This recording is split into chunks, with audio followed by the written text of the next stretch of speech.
Hello guys, are you facing trouble in file transfer via Bluetooth and unable to file transfer via Bluetooth? Here is the solution, and the first solution is sometimes if your file name having a special character and other not simple, then it is a cause of unable to file transfer via Bluetooth. So you should rename it simple name without any special character and try to send these files via Bluetooth. And you should avoid name of file having special characters and only use simple alphabetical and try to send via Bluetooth. It will definitely send. If it does not fix, then go to the next fix and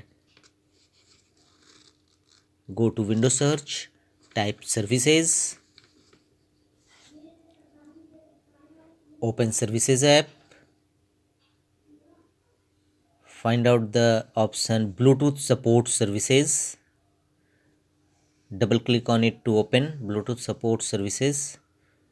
Under startup type, set it as automatic and click on start. If already start mode, click on stop and again start.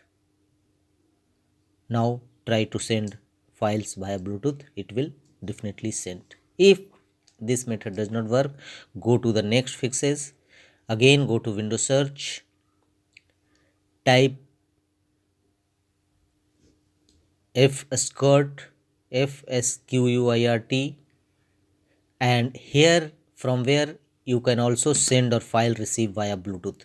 Click on send file or receive file as you wish, and definitely you will able to transfer files via Bluetooth.